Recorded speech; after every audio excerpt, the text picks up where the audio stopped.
Selamlar, iyi geceler, hoş geldiniz. Bugün sizlere herhalde en sevdiğim kısım olan, yani bu masal gecelerinde, en sevdiğim bölüm mitolojidir. Mitoloji içinde de en sevdiğim Hint mitolojisidir. Size Hint mitolojisi okuyacağım. Büyük bir keyifle. Ben bu koltuğu azıcık böyle çekeyim ve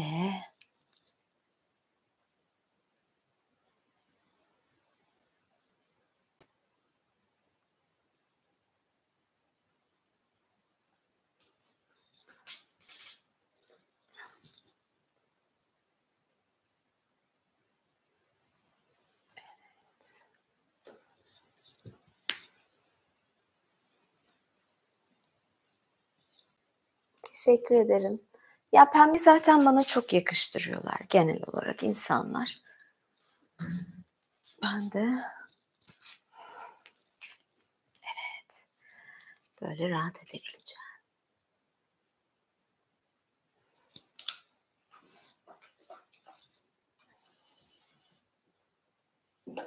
Son hazırlıklar. Şöyle bir şey var, bir sürü şeyi aynı anda kontrol etmem gerekiyor. Savaşçı iğne yaparım, evet yapacağım.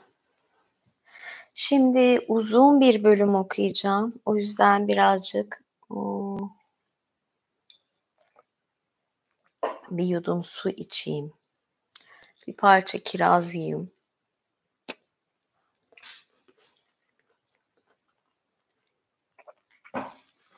Yani bu elbise tam böyle kiraz yemelik. Şey böyle kulağına kiraz falan takarsın ya. Ama bu kirazlar hep tek taneli ya. Çift taneli böyle kulağıma küpe olarak takabileceğim bir kiraz yok maalesef. Çok büyük dert.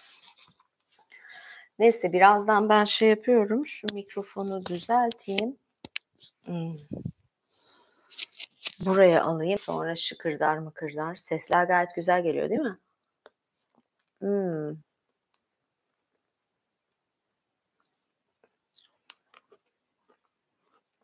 Bikiniyle burada yayın göremezsiniz.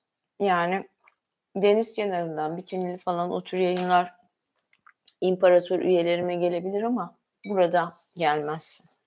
Boşa beklemeyin. Evet.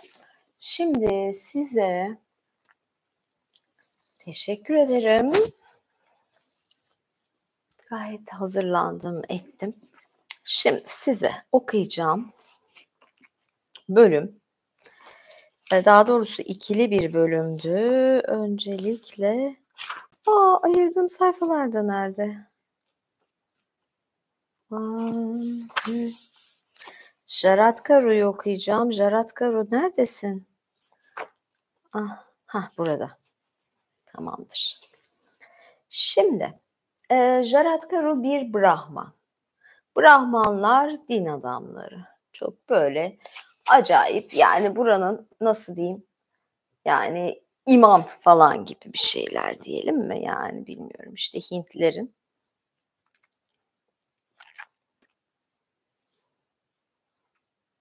Evet. Başlıyorum.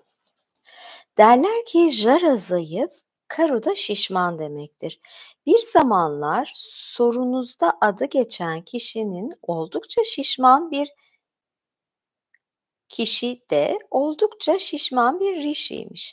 Ancak takip ettiği çileci keşiş hayatından dolayı günden güne zayıflamış, şişmanken zamanla çok zayıf bir adam olduğu için de onu Jaratkaru diye çağırmaya başlamışlar.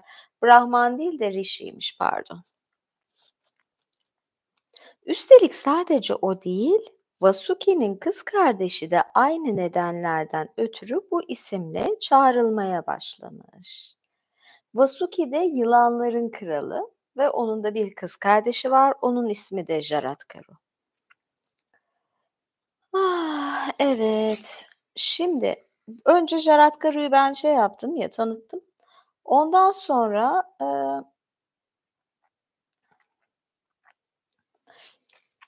kitabın bu bölümünde Anlatan kişiye başka birini soruyorlar, Astika diye birini ve ben bu konuya girmeyeceğim şimdi. Bu ayrı bir hikaye, belki ayrıca anlatırım, okurum.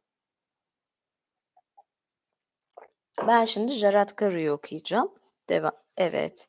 Bu adam şişmanken zayıflayan bir rishi. Rishi çok üst din adamı demek. Yani imamdan falan üstün, böyle en üst peder falan, böyle papalık falan gibi, ama tabii orada bir tane rishi yok, bir sürü rishiler var ve bu rishilerin çok güçlü özellikleri var.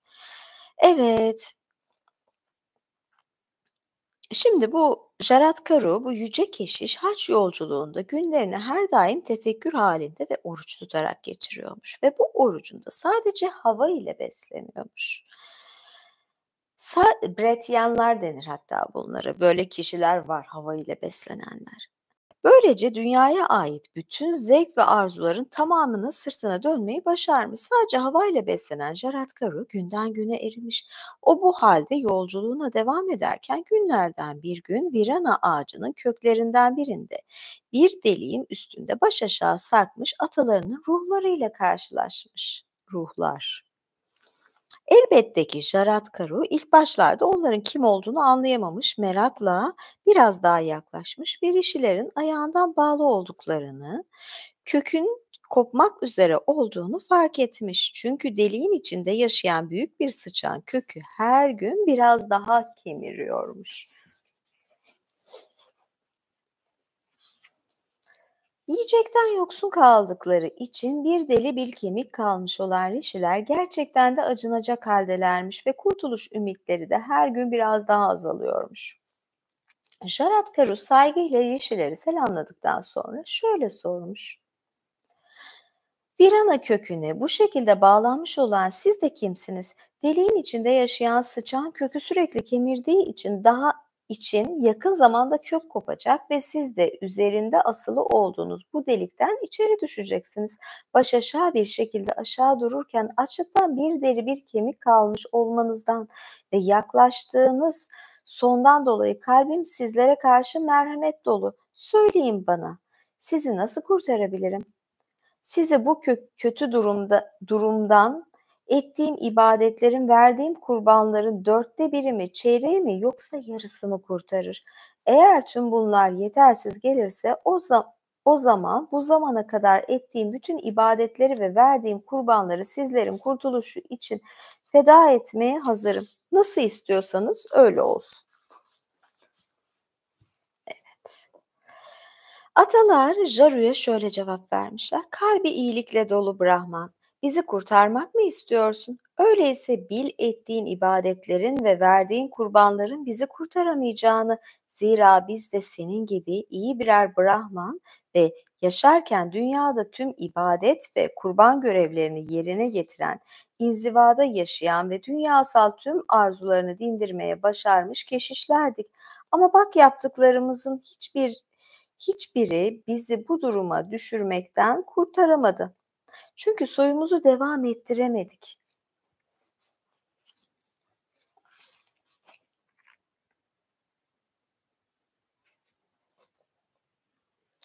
Yücelerin yücesi ve her şeyin sahibi Brahman'ın soyu devam ettirmek en büyük ibadet ve darmadır dediğini unuttuk. Yalnız bağışla bizi. Seni tanıyamadık, zira böyle baş aşağı sarkarken pek sağlıklı düşünüp göremiyoruz. Ancak söylediklerinden ve merhametinden ünü kendinden önce giden bir Brahman olduğunu anladık. Şüphesiz ki kalbin erdemle dolu, çünkü ağır yükü olan bizlere şefkatle yaklaştın ve nazik bir tavırla bizi nasıl kurtarabileceğini sordun. Madem ki bize kim olduğumuzu sordun, saygıdeğer Brahman, öyleyse kulak ver söylediklerimize ve öğren kimler için üzüldüğünü. Biz ibadetleri ve kurbanları çok ağır olan Yayavara rişileriyiz. Soyumuzu devam ettiremediğimiz için ölümden sonra eriştiğimiz kutsal makamlarımızdan buraya düştük. Eğer baş aşağı sallandığımız bu delikten içeri düşmüyorsak, bu hayatımız boyunca ettiğimiz ibadetlerin ve verdiğimiz kurbanların yüzü suyu hürmetinedir. Görüyorsun durumumuzu. İncecik bir kök tutuyor bizi ve onun da varlığıyla yokluğu bir, hatta düştük de düşeceğiz. Kendimizi kurtarmaya ne kadar aciz olduğumuzu bir bilsen, bizi deliğin içinde düşmekten koruyan incecik kökün adı Jarat Karu'dur. Yani kendi ismi. Zira o zavallı da bizim düştüğümüz aynı hataya düşüp sadece vedalarla, onlarla ilgili öğretiyle, ibadet ve kurbanlarıyla ilgileniyor. Kabul ediyoruz. Onun ruhu zamanı geldiğinde Samsara'dan kurtulacak. Samsara bir döngü. Yani Hintliler ölümden sonra tekrar doğacaklarına inanıyorlar ve bu döngüye Samsara döngüsü diyorlar. Ve Samsara'dan çıkmak istiyorlar. Öldükten sonra tekrar dirilip dünyanın acılarını yaşamak istemiyorlar. Bu Samsara çemberi.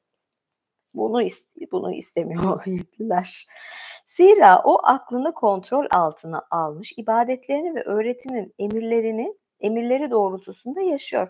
Keşiş hayatını ve onun getirdiği inziva ile, tefekkür ibadetleriyle ondan daha iyi hiç kimse yok. Ancak onun yüzünden de biz bu durumdayız.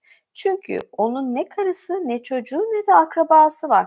O, içinde bulunduğu durumun farkında olmadığı için biz bu deliğin üstünde ha düştü ha düşeceğiz korkusuyla yaşıyoruz. Biz ilgilenecek hiç kimsesi olmayanlar gibi yalnız ve çaresiziz. Kalbi merhametle dolu olan sen, eğer ona rastlarsan bizden bahsederek şöyle de: ataların bir deliğin üstünde baş aşağı sarkmış halde öylece bekliyorlar senin onu kurtaracağın günün gelmesini. Bunun için kendine erdemli bir eş al. Bunun için kendine erdemli bir eş al ve onlardan çocukların olsun, saygıdeğer ve yüce keşiş. Saygıyla senden rica ediyorum, bu dileklerimi yerine getir ki atalarını deliğin içine düşmekten şimdilik kurtaran incecik kökte kopmasın. Ne yapayım, şöyle geleyim birazcık daha. Durun, şu kısmı da okuyayım, ondan sonra burası çok önemli, bakın. Bizi düşmekten kurtaran ve ayaklarımızın bağlı olduğu virana kökünün bu incecik dalı aslında soyumuzun devamını temsil eden iptir. Bu yenmiş olan kökün dalları da zamanın kendisine yiyecek yaptığı bizleriz.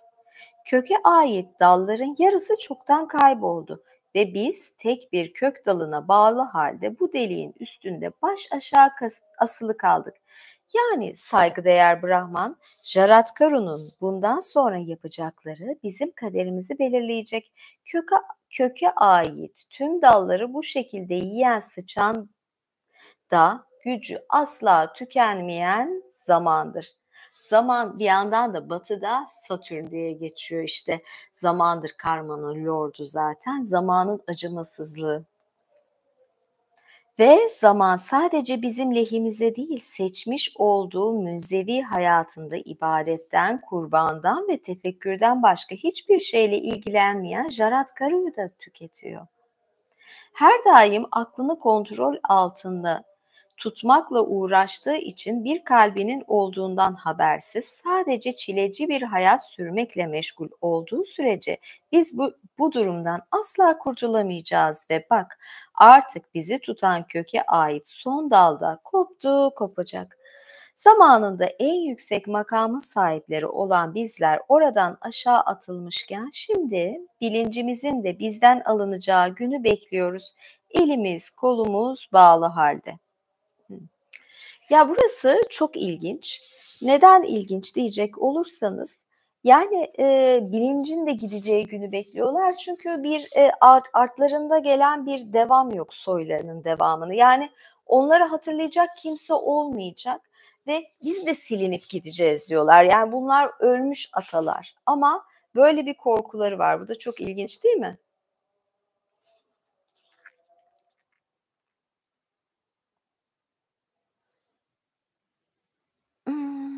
Evet.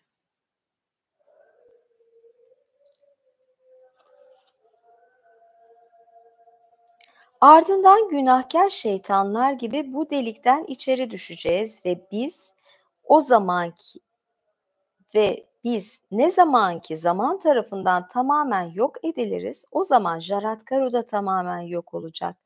Bir kez daha söylemek isteriz. Ne müzevi yaşamı, ne kurbanlar, ne de sevap kazandıracak başka işler. Bunların hiçbiri bir oğula sahip olmanın kazandıracağı sevaba eş değer değildir. Yani böyle sevap falan durumları var. Artık öğrendin bizim kim ve neden bu durumda olduğumuzu. Şimdi eğer Rishi Jaratkaru'yu bulursan gördüklerini ve duyduklarını aynen anlat, ona saygıdeğer Brahmachari. Tek ümidimiz Jaratkaru ama aynı zamanda da sensin. Zira biz buradan ayrılamadığımız için onu bulacak olan da sensin. Kalbindeki merhamet sana yol göstersin ve bul onun biz ve bul onu, biz de kurtulalım bu durumdan. İşte böylece birbirimizi tanıttık sana. Söyle şimdi, sen kimsin? Yoksa bizim ailemizden biri misin? Zira bize yardım etmek için elinden geleni yapıyorsun. Bizimle konuşan, bize merhamet gösteren ve bize yardım teklif edenin kim olduğunu öğrenmek isteriz. Evet.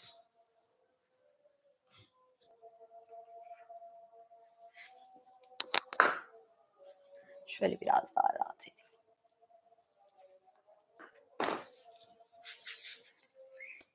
Evet.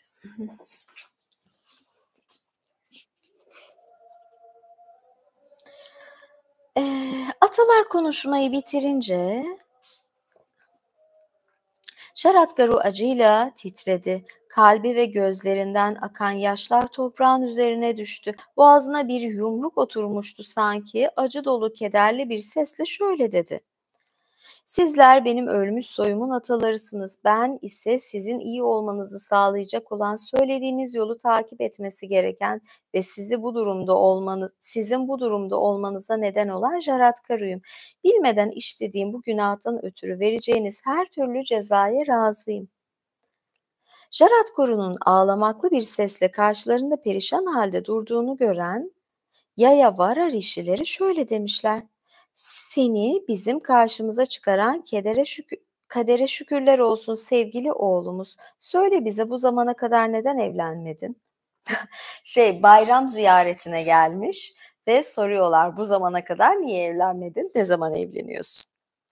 Saygıdeğer atalarım, bedenime ait tüm arzu ve istekleri yok ederek sonsuz yaşamda mükafatlandırılma isteğiyle dolu olan aklım bunu gerçekleştirmekten başka bir şey düşünmeme engel oldu.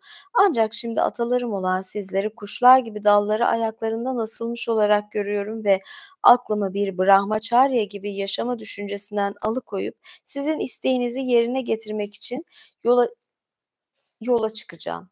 Şimdi Brahmacharya dedi, Brahmacharya düşüncesi dedi. Şöyle bir şey vardır. Yogada kurallar vardır, yamalar vardır ve bunların 5 tanesi çok önemlidir. Zaten 5 tane var. Bu kurallardan bir tanesi Brahmacharya. Brahmacharya cinsel saflık demek. Yani kimseyle cinsel ilişkide bulunmamak demek. Ve bu kişi de Brahmacharya. Ancak işte evlilik ve çocuk affedilir kısmı oluyor. Yani ancak bunu kabul ediyorlar. İsteğinizi yerine getireceğim ancak 2 şartım var bunun için. Birincisi, benimle aynı adı taşıyan biriyle evleneceğim ve evleneceğim kadını babası bana sadaka verir gibi vermek zorunda. Zira ben hiç parası olmayan bir adamım ve istenilen hiçbir şeyi yerine getiremem. Kalbimin dileği budur ve bu söyleyeceklerim dışında asla davranmayacağım. Bu evlilik gerçekleşirse doğacak olan oğlum sizin kurtuluşunuz olacak. Böylece buradan kurtulup yeniden hak ettiğiniz makamlara kavuşacaksınız. Şaratkoru sözleri bitince ayrıldı. Atalarının yanından ve haç yolcu Sözleri bitince ayrıldı atalarının yanından ve haç yolculuğuna devam etti. Bir yandan da kendisi ile aynı adı taşıyan, kendisine eş olacak bir kadın arayarak. Ya bu adam neden yani aynı ismi arıyor? Yani aslında daha kolay olurdu seçenekleri.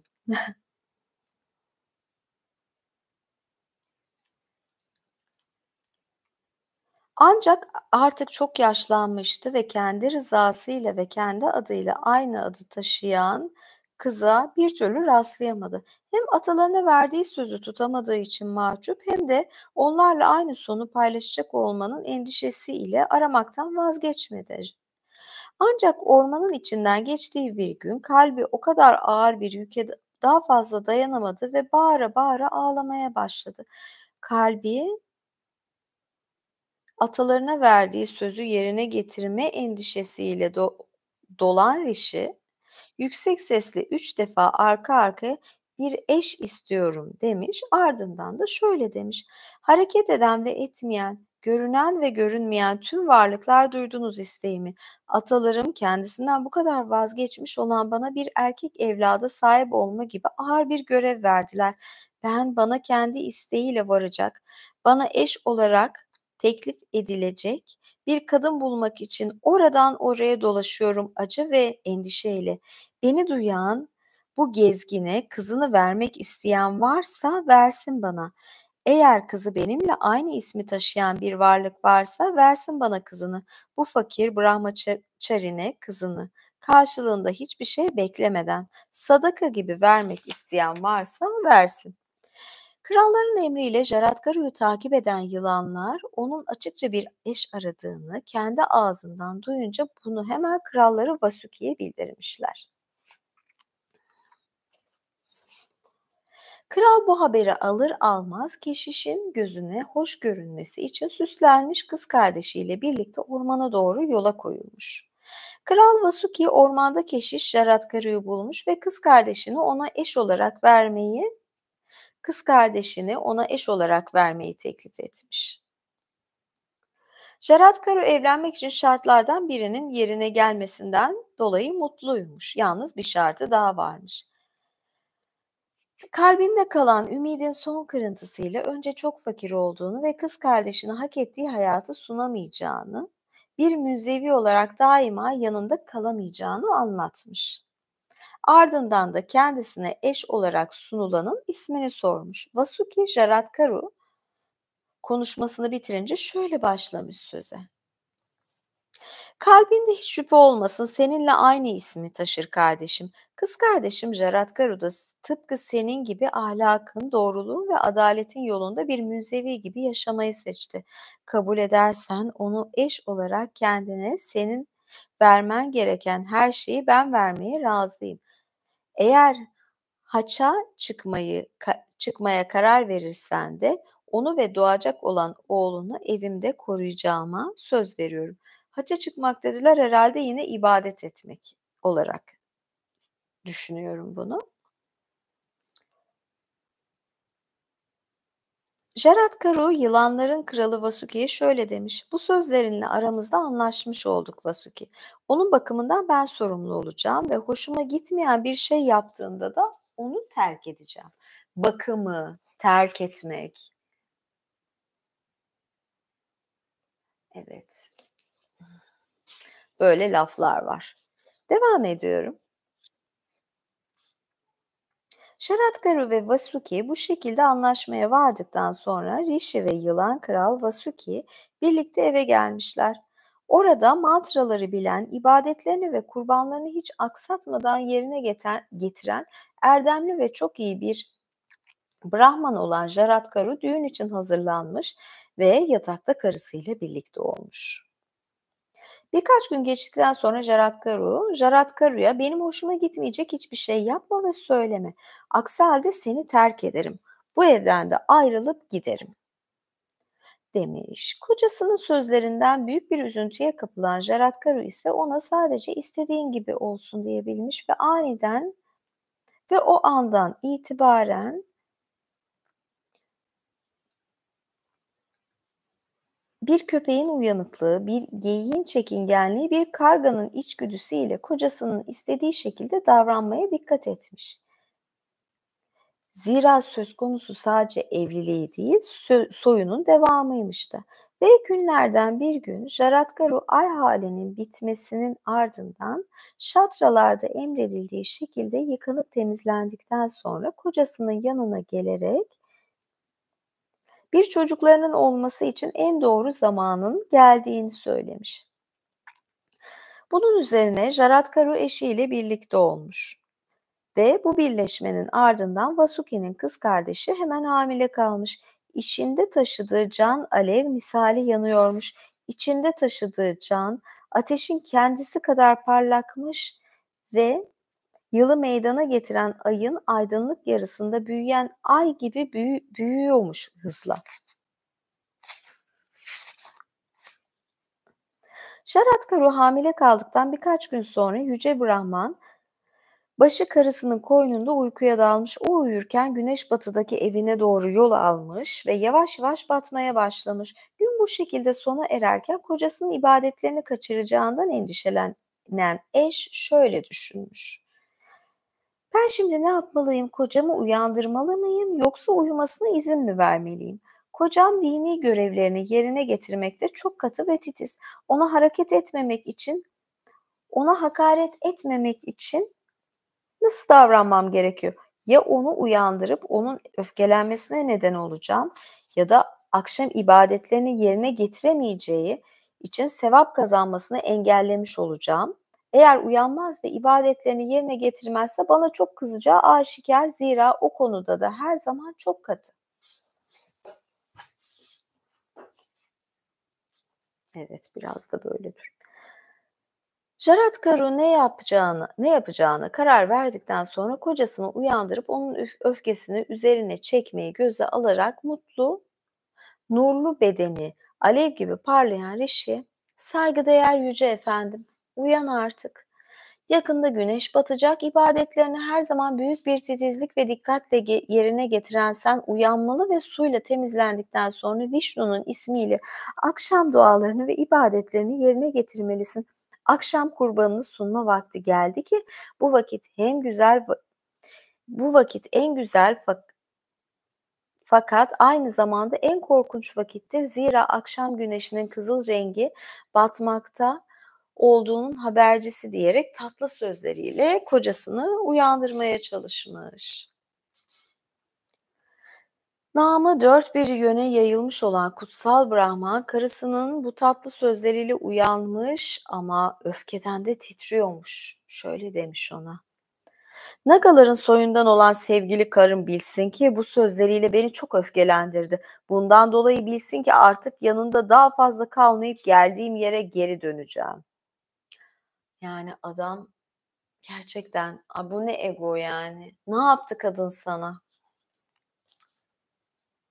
Latif bedenli sevgili karım, güneşin ben uyurken batmaya gücünün asla yetmeyeceğini asla unutmasın. Of. Hasta biri kendisini hasta eden bir yerde asla oyalanmamalı, erdemli insanlar hakkında ve benim gibilerle konuşmamalıdırlar. Bayağı bir kızmış, ego yapmış. Ama tabii bahaneye bakıyordu. Nasılsa kadını hamile bıraktı artık bu evliliğin amacı da doldu diyordur. Gitmek için bahaneye bakıyor bu adam. Kocasının öfke dolu sözlerini duyan Jaratkaru'nun kalbi korkudan deli gibi çarparken şöyle cevap vermiş Rishi. Önümde iki yol vardı saygıdeğer eşim. Ya sizi uyandırmayacaktım ama öfkeleneceğinizi biliyordum ya da uyandıracaktım çünkü bu sefer de akşam ibadetlerinizi kaçırdığınız için bana öfkelenecektiniz. Ancak Jaratkaru hem öfke tarafından ele geçirildiğini hem de karısını terk etme arzusuyla yanıp tutuştuğu için şöyle cevap vermiş. İşte adam için bahane bunlar. Benim güzel kadınım, bil ki bugüne kadar ağzımdan yanlış bir söz çıkmadı. Bil ki bugüne kadar ağzımdan çıkan her sözün gereğini yerine getirdim. İşte bu nedenle gideceğim. Abinle ve seninle bu konuda bir anlaşmaya varmıştık. Ancak seninle de güzel vakit geçirdiğimi asla unutma. Ancak anlaşma anlaşmadır ve abine söyle seni terk ettiğimi ve sakın arkamdan üzülme.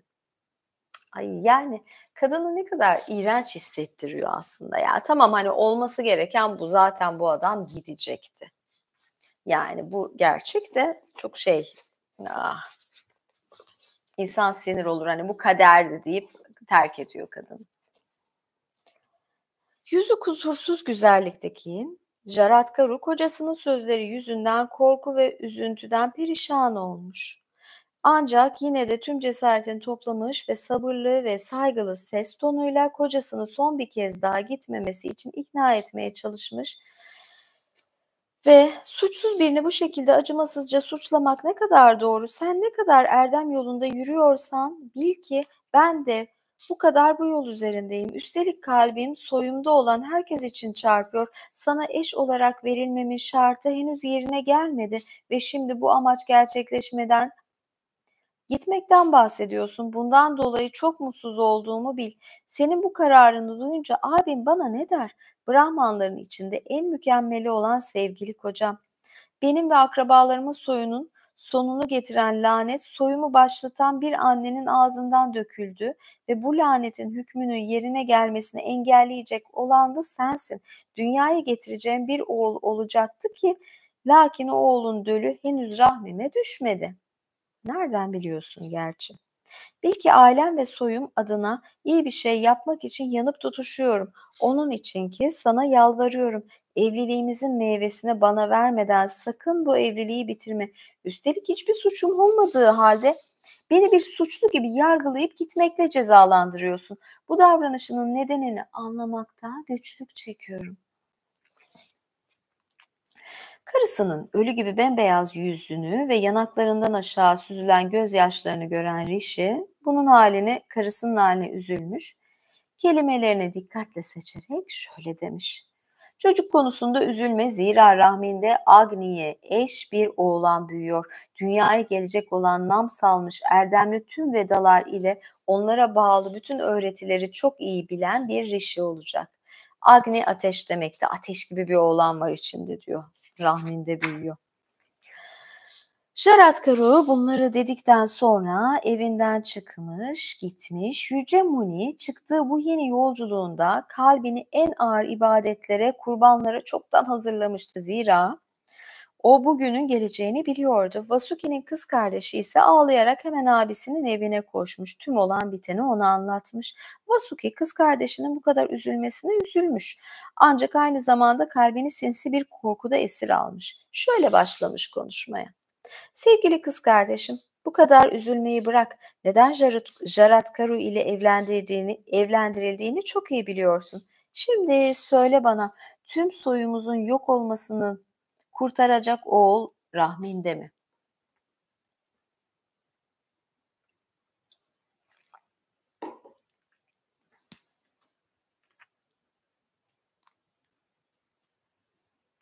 Yüce Brahman'dan hamile kaldın mı?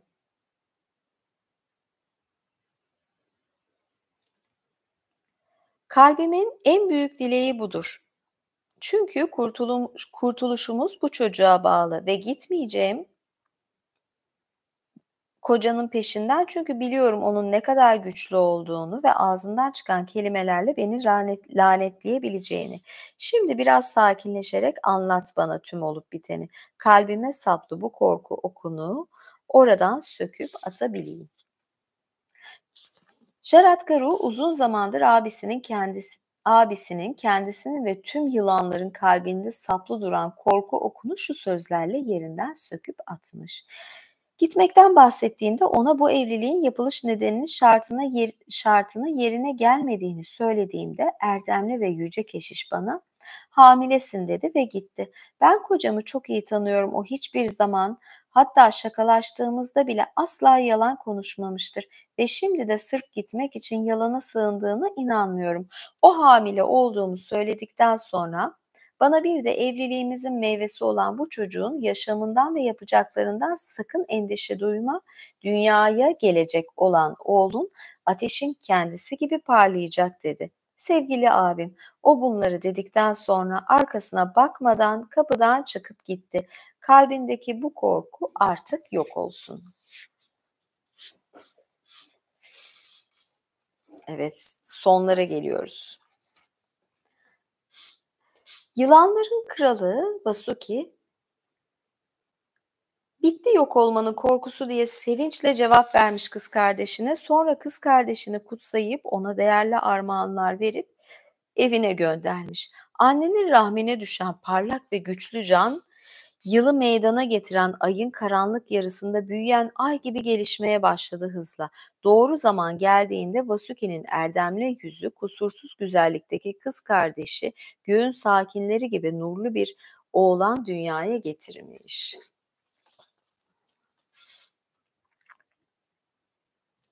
Bu erkek çocuk hem anne hem de baba tarafından soyunun yok olmasını engelledi. Hem de atalarının ruhlarının kurtuluşu olmuş. Çocuk yılanların kralı tarafından büyütülürken Ihirigu'nun oğlu Şavayana ile de Vedaları ve ona bağlı tüm öğretileri öğrenmiş. Çocuk hem çok zeki hem de ahlaklı, adil ve dürüstlük yolunda henüz küçücük yaşında dünya zevklerinden vazgeçmeyi kabul etmiş bilge biriydi. Mucizenin kendisi olan bu çocuğu bütün dünya Astika adıyla tanımış. Çocuk henüz annesinin rahmindeyken babası da annesinin hamile olduğunu beklenen o sözleriyle bildirerek ardından ormana inzivaya çekildiği için ona bu isim verilmişti. Astika delikanlılık çağına bastığında tıpkı babası gibi ciddi ve çok akıllı biriymiş. Kendi soylarının kurtarıcısı olan ve Kral Vasuki'nin sarayında özenle yetiştirilen bu çocuk göğün yüce efendisi, üç dişli mızrağın taşıyıcısı, altın gibi parlayan Mahadeva'ya denkmiş. Mahadeva büyük deva demek. Deva da şey demek, tanrıça, tanrılar. Çocuk geliştikçe yılanların umudu da gün be gün azalmış. Saunaka Sauti'nin sözlerine tamam şimdi devam ediyor. Başka bir soruya geçiyorlar. Şu ne olacak diyor. O kim diyor falan. Mahabharata böyle. Bir sürü kişiden bahsediyor ama oradan oraya geçiyor, oradan oraya geçiyor falan. Hmm. Ah,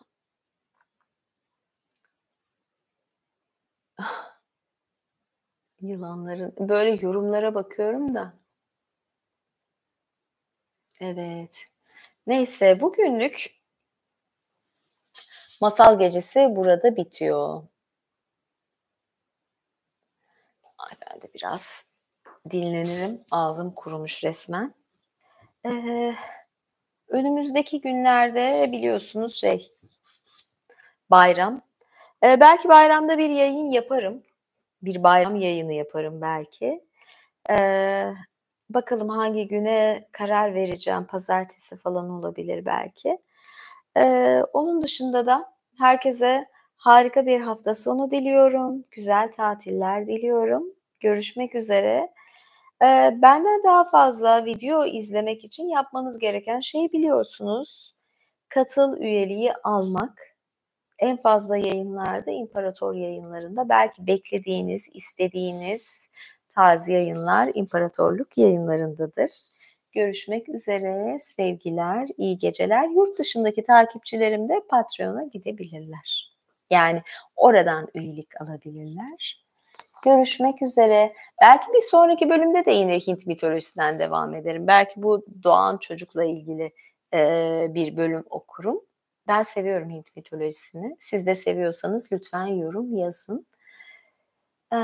Görüşmek üzere. Teşekkür ederim bu arada süper teşekkürler için. Birazdan savaşçı yayınını açacağım. Kameranın yerini değiştireyim. Biraz daha aşağıya alayım.